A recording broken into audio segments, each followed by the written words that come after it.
ಬದಲಾವಣೆ ಆಗುವಂತ ಸ್ಥಿತಿಗೆ ಬಂದಿದೆ. ಸೊ ಆ ದೇಶದ ಆಂತರಿಕ ವಿಷಯ.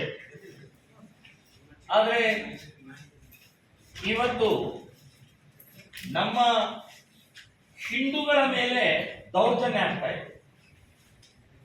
ಹಿಂದೂಗಳನ್ನ ಟಾರ್ಗೆಟ್ ಮಾಡ್ತಾ ಇದ್ದಾರೆ.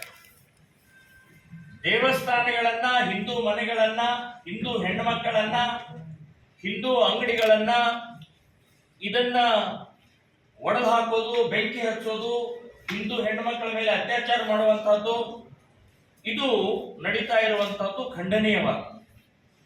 ಸೊ ಇದು ಈ ದೇಶ ಬಾಂಗ್ಲಾದೇಶ ನಮ್ಮಿಂದಲೇ ಹುಟ್ಟಿದ್ದು, ನಾವೇ ಜನ್ಮ ಕೊಟ್ಟಿದ್ದಂತಹ ಈ ದೇಶ ಇವತ್ತು ಅಲ್ಲಿಯ ಹಿಂದೂಗಳ ಮೇಲೆ ದೌರ್ಜನ್ಯ ಮಾಡುವಂತ ನೀಚ ಕೃತ್ಯ ಮಾಡ್ತಾ ಇದೆ. ಸೊ ಇದನ್ನು ನಾವು ಒಪ್ಪಲಾರದು. ಎಲ್ಲಾ ರೀತಿಯ 71ರಲ್ಲಿ ಹುಟ್ಟಿದಂತ, ಜನ್ಮ ತಾಳಿದಂತ ಬಾಂಗ್ಲಾದೇಶಕ್ಕೆ ಎಲ್ಲಾ ರೀತಿ ಫೆಸಿಲಿಟಿ ಕೊಟ್ಟಿದ್ದೀವಿ, ಎಲ್ಲಾ ರೀತಿಯ ಅವಕಾಶವನ್ನು ಮಾಡಿಕೊಟ್ಟಿದ್ದೀವಿ. ಸೊ ಅವಕಾಶ ಮತ್ತು ಎಲ್ಲ ಮಾಡಿದಂತ ಸಂದರ್ಭದಲ್ಲಿ ಅಲ್ಲಿ ಸುಮಾರು 12% ಇರುವಂತ ಹಿಂದೂಗಳು ಇವತ್ತು ಬಹಳ ಕಡಿಮೆ, ಒಂದು 5% ತನಕ ಉಳಿದಿದ್ದಾರೆ.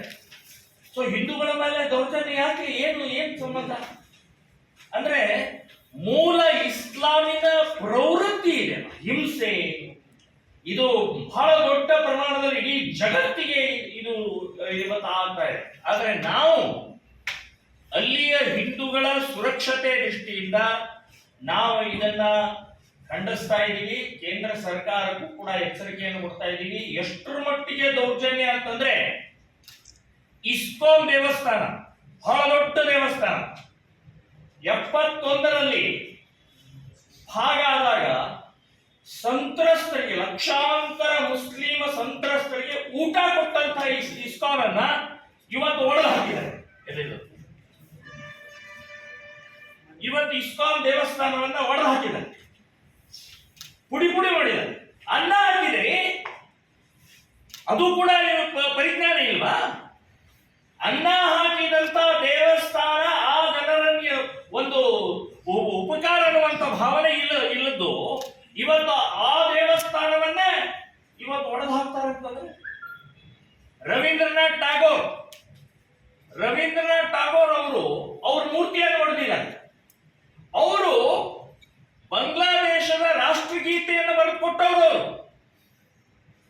ಈ ಭಿಕಾರ್ ಚೋಟಿ ಬಾಂಗ್ಲಾದೇಶ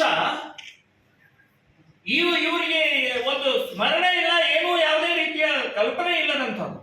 ಇವತ್ತೊಬ್ಬ ಆನಂದ್